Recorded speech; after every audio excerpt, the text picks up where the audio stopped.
You now are listening to the audio podcast of Prisoners of Hope, the antidote to what ails your heart. I'm your host, Dr. Deborah Whitson. So come on in, pull up a chair, and open up your mind as you get ready to receive the download that hope will bring.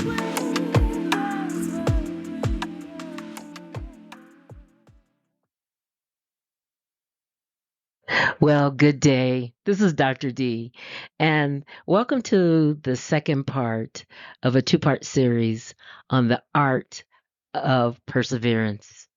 And today we're going to be looking at pitfalls that you can face along the way when you're trying to build those perseverance muscles and strategies that you can use when you're trying to strengthen your resolve when it comes to perseverance. So stay tuned, buckle your seatbelt, and let's get started. First, let's talk about the pitfalls. What happens when you're pushing a ton of weight uphill and there seems to be no rest, no place where you can lay your weary head? Let's talk about some of the pitfalls. And when we talk about them, they basically fall in two categories. Your thinking, those 7 inches of very expensive real estate in your head, and also your heart. Those are the two categories that pitfalls can come from. These are pitfalls to you strengthening your reserve. These are pitfall thinking. The first I want to talk about is the fact that a lot of us think, oh, that's good enough. Do you know the enemy of best is good? I'll say that again. You're like, what did she say? The enemy of your best life is your good life. Most people, they settle for the good life and they miss the best life. Pitfall thinking that can hold you up from achieving your goals. John 10:10 says, basically, I didn't die for good enough. I died so that you will have life and you'll have it more abundantly. So Jesus did not die for a good enough life.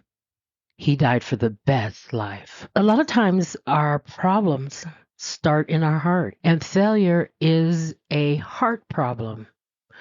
A lot of times we fail because we haven't decided to not fail. Does that make sense? Most people fail because they have a undecided heart. They have an undecided heart. I think of the movie Star Wars, and I guess Luke Skywalker was being trained by Yoda, and Yoda was saying, not Baby Yoda, the other Yoda, and Yoda was saying, you can't pick it up because you try, you try, you try, you try. And Luke was like, what? What? He goes, I'm trying. He goes, you try not. Do. Pick it up. You're trying. That's why you can't. You guys recognize what I'm saying. When somebody says to you, you go, "Oh, you're gonna come to my party tonight?" And they'll say, "Well, I'll try. I'll try to come to your party." What does that mean? What does that mean? That means you're not going to see them at your party. When you tell yourself, "Well, I'm going to try," you're giving yourself an exit door.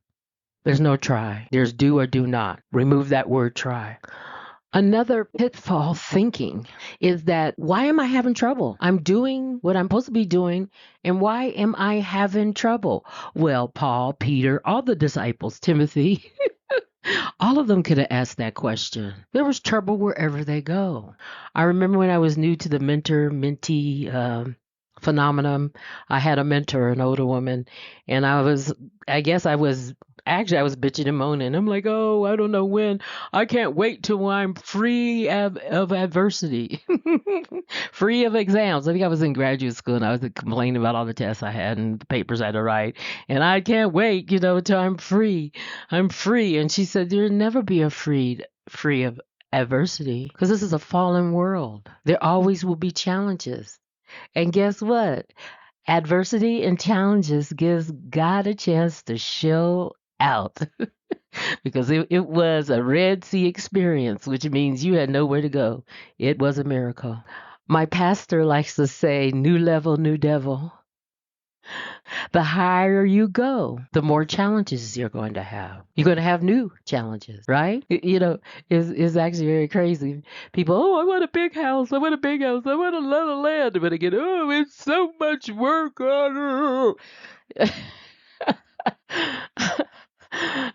That's what came with the new level, darling. The higher you go, the windier it gets because there's no buildings to block the wind. When I moved to Chicago, I had to learn that. I got an apartment right on the Lakeshore Drive. It was Sheridan Avenue, which is Lakeshore Drive. When it turns to Norfolk, changed its name. And there was no building across from the lake, and it was cheaper.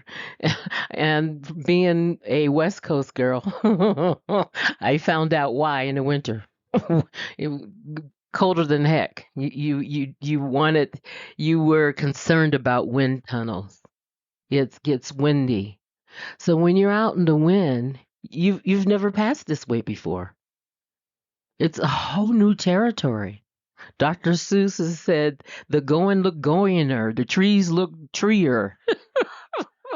People are like, oh, that doesn't rhyme. It's Dr. Seuss, it was. It's a whole new path for you. So why don't you invite God to help you to begin with, right? And that gets us into strategies for strengthening your resolve. We talked about pitfalls in your heart, in your mind. Now we're going to talk about strategies that will help you have that perseverance that you so covet in other people. The first strategy, and the most important, I kind of hinted toward it, is that you want to submit your plan to God repeatedly. Repeatedly. I put repeatedly in there because I would submit my plan to God, lay it on the altar, and then pick it back up.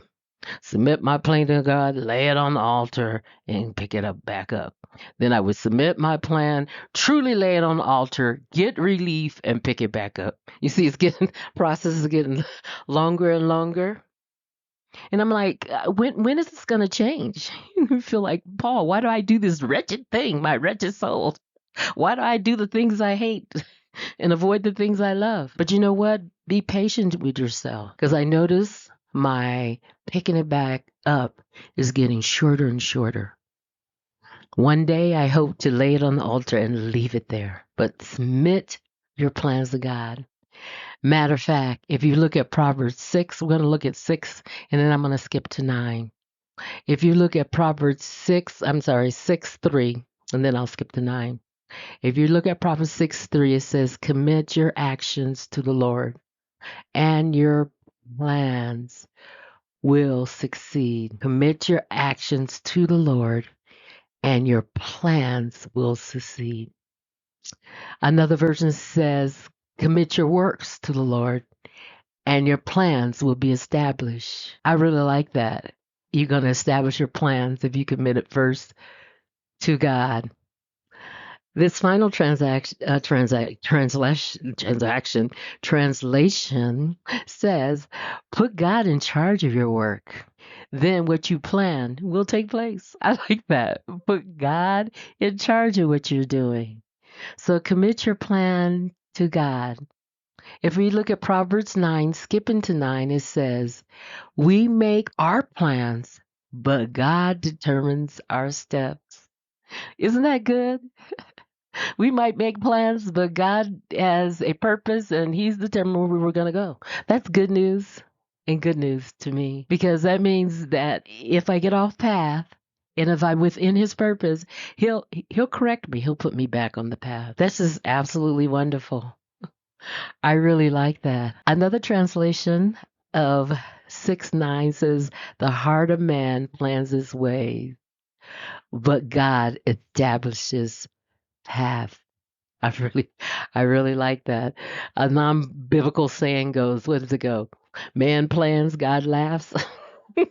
I guess you could translate Proverbs 6:9 into that. But the first strategy in strengthening your resolve is to first submit your plan to God and do it over and over again.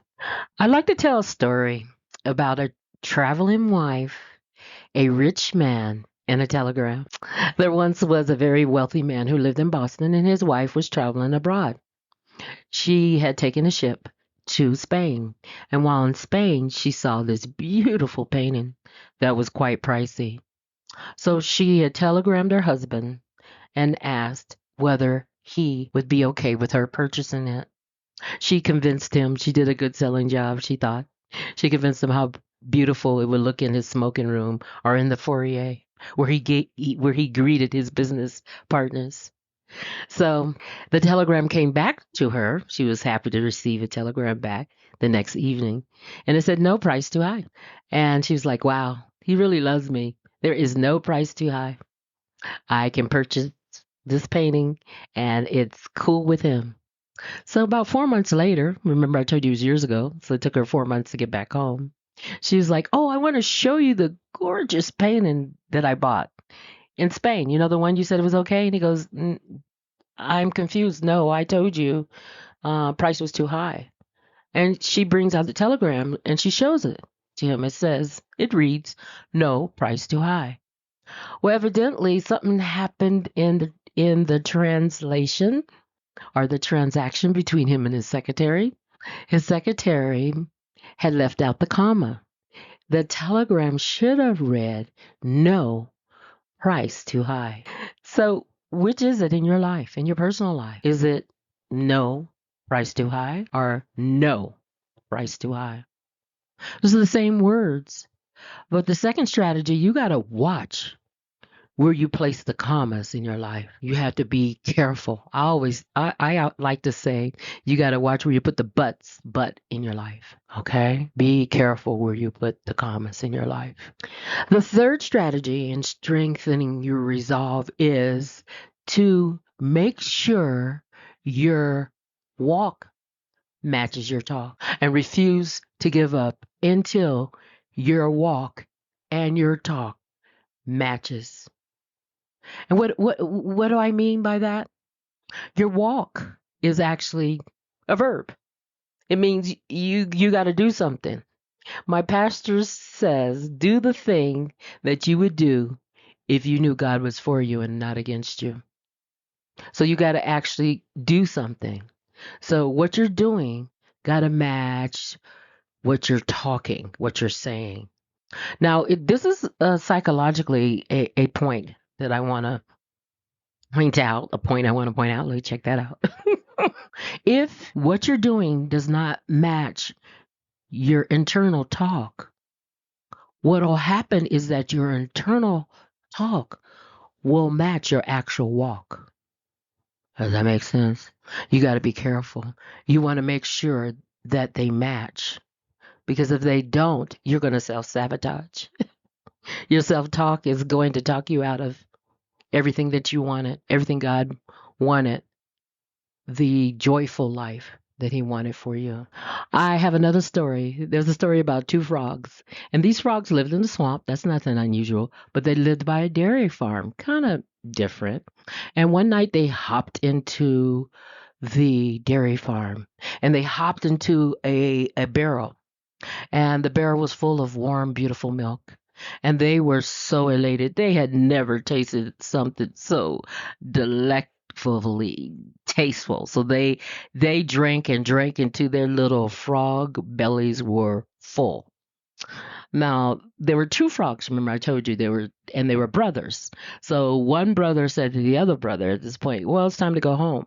And then the first brothers tried to crawl out, and the sides of the bear was too slippery, and there was nothing for the frog to perch himself on to jump out or jump to or jump from. So they struggled and struggled and struggled. So the one brother, who's a pessimist, said to his other brother, "We're gonna die. We're gonna die in here. We're not gonna get a miracle. We're gonna die." And the one brother says, who is more of a optimist, "Well, maybe we'll get a miracle." And the other brother says to him, "There is no miracle that are going to happen in a frog's life." Has somebody ever told you that? There's no miracles that are going to happen in your life. All the miracles are done. They're all used up. So the one frog who thought there were no miracles decided that he would quit. He did swim around for another hour, and so he said, "Brother, you might as well let your gaze go toward where we live, the swamp, so we can remember the good times as we die." And he turned on his back, and the other brother said, "No, no, don't die, don't do it." And he turned on his back, and then a few minutes later, he disappeared from the top of the water. I'm sorry, of the milk. And then the other brother, he began to uh, paddle frantically, probably from the adrenaline of just losing his brother, the adrenaline of perhaps realizing that his life is doomed. Perhaps what his brother was telling him is true. There is no miracles in a frog's life. So just at the end of his rope, have you ever felt like you're at the end of the rope? Just at the end of his rope, he decides to give up and cast his eyes towards the swamp. So he puts his foot back as he turns on his back. And when he goes to put his foot down, he hits something hard. He was like, "Oh, what's this?" And he put his another foot down. He hit something else hard. And he realized he was standing on a solid rock of cream. All that swimming and swimming, it seemed like it led to nothing.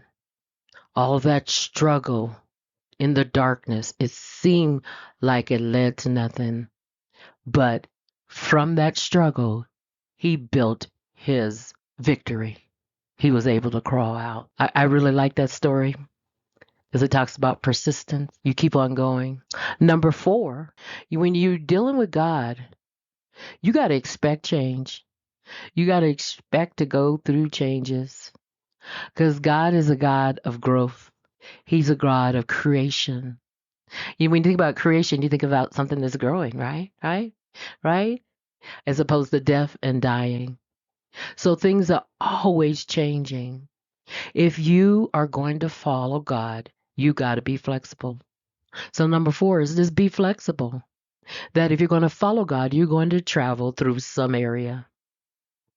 Now, my pastor calls it some area, but in the Bible it was called Samaria. And the Jews didn't like to go through Samaria. They found the Sumerians to be, I guess they were mixed people. They worshipped other gods, and they just found them to be abominable people. They don't want to have nothing to do with them. And there was no Ubers back then, so it would take a half a day. They would have to walk around some area. They refused to walk through, and Jesus walked right through with his protesting disciples. And he walked right up to a well. So here Jesus was, some area where he had supposedly no business talking to a woman at the well. He wasn't supposed to be talking to a woman because he was a rabbi. She was at the well in the middle of the day, which means she was a ne'er do well. She was a bad girl, a woman of bad repute. Okay? And Jesus was talking to her. So sometimes God would take you through some areas and you'll learn the most in those some areas. Number 5, you need to put a date on it. Okay? You got to put a date where you want to accomplish whatever goal you have in mind, whatever goal the Holy Spirit has put on your heart. Someday is not a day on the calendar. Let's see my calendar. Let me see. It's got Sunday, Monday, Tuesday, Wednesday, Thursday, Friday, Saturday, and then it goes Sunday. So where does someday go into the calendar? Some people say, "Oh, sometime in the future." Okay, there's 1 o'clock, 2 o'clock, all the way to 12 o'clock. What time is sometime o'clock on the clock? You see, when we say this, we actually give us an exit stage left method, and we're not serious. We're not going to do what it takes. We're just going to put it off to that elusive someday, sometime in the future. So you gotta put a date on it. Now back to Galatians 6:9. That's important. Remember that God acknowledges in this verse that you will become weary and tired. He acknowledges that. He recognizes that. But he also promises that if we keep on going in due time, one translation says, in the proper time. I don't know when the proper time is. I don't know when due time is. You guys, if I do that, I'd be a billionaire. When God, when, how, when. We ask when. In due time, in the proper time, you will reap a good harvest. Your ship will come in. Once you give these strategies a try, you've already tried yours. So once you try these, and you will soon discover that there is an amazing treasure that perseverance has for you. God bless. Until next time, signing off, Dr. D. My hope is that this journey has been fruitful and you're able to take it and apply it to your life. Until next time, tune in again for the Prisoners of Hope podcast. God bless.